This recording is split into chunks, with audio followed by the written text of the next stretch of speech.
So I have now read my full second comic book series all the way through. Transformers. This is Marvel's The Transformers, and before I start, let me say I'll be spoiling a lot. I'm doing this assuming you have basic knowledge of the Transformers. So the comic started as a 4-issue miniseries that I guess branched off into having 80 full issues. In this one, there's a lot of Autobots and Decepticons who you most likely know from the show, and some who you don't. Optimus Prime is there, of course, leading the Autobots. He's just as amazing in the comic as he is in the show. However, comic version dies and his mind remains in a video game for a while. Like, too long. But when he finally comes back, his soul is bonded to a human, so that's a little weird, but his personality stays the same, so it's fine, and I love him. Blaster's in the comic too. He's a little different from in the show. He isn't doing his rhyming thing, but he's still really cool, and this made me love him so much more. He's constantly being a badass. The Wikis are in this too. We have Spike, but we start off with his younger brother Buster, and there's just plots revolving around them and how the Transformers influence their life.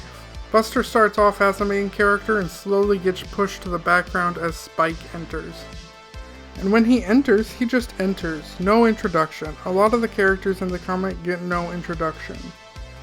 Spike is bonded to the Autobot Fortress Maximus. He's a headmaster, and though that does make it sound like he gives good blowjobs, he actually just transforms into the head of an Autobot to control the body. And I hate this. I think headmasters are stupid. Like, I'm fine with it if it was like an empty husk of a shell, but because it's an actual transformer, I think it's stupid. One of the Decepticon leaders is also a headmaster, Scorponok. Speaking of which, the Decepticons have a lot of leaders in this. Scorponok, Shockwave, Straxus, Thunderwing, and, of course, Megatron. Megatron is basically the same as he is in his show counterpart, but his paint job feels more ugly. Also, in this one, there are different timelines and dimensions, and Galvatron and Megatron end up meeting. But they fight, and Galvatron can't kill Megatron because he is him. So they team up and they beat up Shockwave instead.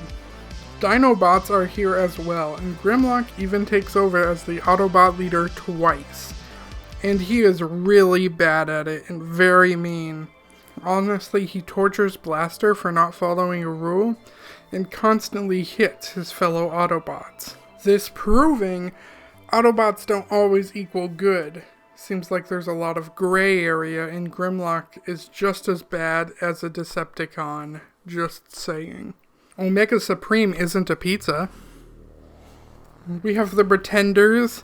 These guys weren't in the show to my knowledge, but they look awesome. Until they open up and you find they were a generic robot inside a cool skin. So I really hate that. Other cool characters that weren't in the show are Octopunch, Fangry, Bludgeon, and all these fucks happen to be in suits too, so what the fuck? The Pretenders at least make a little more sense because they were pretending to not be Decepticons, but the rest I feel like existed for double the toys or something, not really sure. The comic also has the superhero team with Circuit Breaker.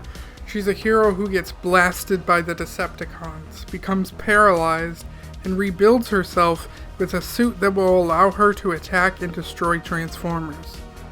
She's actually a pretty neat character, but her teammates she's paired with are kinda blah. Starscream is his usual self, but he's not in it much until the later half of the comics. He ends up getting extra powerful from something called the Underbase, in which he kills off some Transformers, then dies trying to gain more and more power.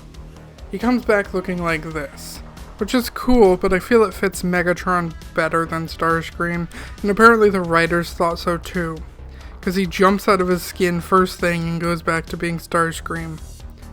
Again, I hate this idea of many of them having this exoskeleton suit. I think it's stupid. Have I mentioned it was stupid? Ratchet has more depth here. He's constantly pitted against Megatron, who he can't beat. he's haunted by Autobots he can't fix due to insufficient materials. And him and Megatron even end up becoming a combined mess of a Transformer. The show also has a host of cool aliens which really help flesh out the world. In fact, the more time we spend in space and not on Earth, often the more I enjoy it. But sometimes it can be dumb. Like this time the Autobot disguised himself as a man, and when this Amazon woman tried to mate with him, he comes out as a robot and she cuts his head off for lying to her. We also get cameos from Spider-Man, Nick Fury, Dum Dum Dugan. There's a lot more Transformers that can combine into bigger ones in this. Like we always had Devastator, but now we have Superion, Menacer, Defensor, Bruticus, Predaking, and Piranacon. Like maybe they were in the show, I don't know, but I don't remember them in the show, and that's quite a lot. Some of the dumbest stories are Megatron losing his memory and becoming a handgun for just some rando guy. Megatron and Optimus playing a video game to decide their fates, then Optimus wins and then says he cheated, so then he loses and is blown up, and then leaves the comic for a really long time before returning, and it's actually really boring without him. For some interesting things, we have the Autobots listening to Living in a Material World. We have Bumblebee depressed and feeling unneeded. We have an Autobot just want to be a woman's car really bad, and it gets weird and feels kind of sexual. Plus he has nightmares about her possibly dying and he breaks up with her. Also, here's a family watching Sledgehammer. At one point there's a wrestling match between a human and an Autobot. The comic also has some really cool disturbing art. Like here's dead Autobots hanging from the ceiling. Here's Bumblebee being shot. Here's a smelting pool. This is a land of broken robots trying to fix themselves. More smelting art. Here's a bridge made of Transformers. It has trouble transforming, but is still sentient and a bridge. This is Circuit Breaker tearing apart an Autobot head and playing with its brain. Here's injured Megatron. Damaged Rodimus Prime. And of course, the Megatron Ratchet blend. See, they were teleported to the same place, and rather than come out as two, they combined into one. Optimus wants to see if they can save Ratchet, but the Autobots are upset with him because they could kill Megatron. In the end, they do separate both. So I'm gonna be kind of honest, the comic was kind of boring to me. I wasn't into it that much until about the last 30 issues, and that's when I really got into it. We find out that the Transformers have a god named Primus who created them. Primus was a god and Unicron was an evil god. They fought and ended up in our world imprisoned in 2 asteroids. We learned this from a creepy looking priest of Primus. Anyway, Primus slowly turns the asteroid into the planet Cybertron, in which is his core. Then he creates the Transformers, in which he hopes can best Unicron for him. Then he gives them the Matrix and decides to sleep forever.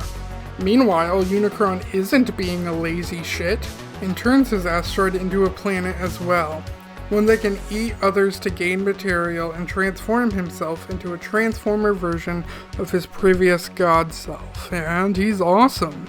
Anyway, the reason Primus went to sleep is so Unicron can't find him, but he gets shot in the face, and then Unicron can sense his essence again. So now the Autobots gotta figure out what to do against Unicron. Meanwhile, Primus possesses the body of Xero, which is another Autobot, and uses him to speak for him. I'm gonna be honest, Primus, this god of goodness, is a weak, scared character who is having Autobots doing his bidding and possessing and sacrificing them. And some of the Autobots are not for that, and neither am I. This so-called good god is really bad. So the Autobots and Decepticons go on a quest to find the Matrix and kill Unicron. These are some of the best written stories. We meet the parasite aliens that feed off your wants and desires until you are a shallow husk of nothingness. We have a weird story about an Autobot walrus who wants to hunt space whales. We have this cool monster who just wrecks things. We also have this dude mentioned, but he sadly isn't a thing. That's too bad. Anyway, Thunderwing fights the monster and he takes the Matrix from it. It was a bug the Matrix gave life to make bigger. Anyway, Thunderwing gets the Matrix. What exactly the Matrix can do seems to depend on who's holding it, and it can kind of think for itself. So when Thunderwing holds it, it protects him and shoots out these green rays, but then it also takes control of itself and becomes this demon-like monster that just wrecks everything. It seems unbeatable, so they launch it into space. This means they lose the Matrix, so they can't beat Unicron. They decide to team up, Autobots and Decepticons as one, to beat Unicron. This is a plan that many of the Transformers don't like because they are racist little shits and can't stand the other sides. Some of them even wear Unicron outfits to attack the two joined sides. Scorponok is scared at this time and doesn't want to die, letting Optimus know, and the two have a heart-to-heart. Then comes the Unicron battle. Unicron just attacks, wrecking Cybertron.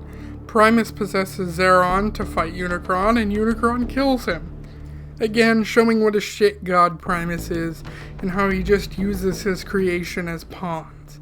Then the fight goes on, and Unicron seems unbeatable. He even kills Scorponok, which is sad, and his last words to Optimus is, "Did I do good?" Just when all hope seems lost, the Matrix shows up as its demon self and fights Unicron. So as hope goes up and the Matrix is saving the day, suddenly Unicron beats the Matrix as well, ripping apart the demon form it made. Circuit Breaker tried to beat Unicron, but that fails as well. Nothing they try can beat him. But then Optimus, who is far, far more good than Primus in my opinion, takes the Matrix and uses it, and all the good from Optimus destroys Unicron, but it also kills Optimus again. Optimus just always has these sad, gruesome deaths. Anyway, then the Autobots and Decepticons try to become one people, but because of bad leadership, it does not work out. The comic ends shortly after with Optimus coming back to life because of the human he bonded with, and also we see that the actual Autobot logo is an actual Autobot that was the first hidden deep in Cybertron. Also, Primus is dead due to the damage from Unicron. Overall, the comic felt really all over the place. There were just characters and stories coming in and out. Often I felt like I jumped into the middle of a story rather than the beginning, and that might be because there was comics in between their own series, and the UK even has their own version, which is like 200 issues. It started fine, but the middle was really boring to me, boring enough that I really struggled to get through it. But then around issue 50-ish, that's when it really picked up its pace and became awesome. If I was just reading the last 30 issues, it would be my favorite series I've read all the way through. But because of the boring issues before, I actually recommend the G.I. Joe comic I read over the Transformers one. But like I said, those last 30 issues were quality stuff. Thanks for watching. Feel free to like and subscribe, and I will have more comic series content here as I continue to read more.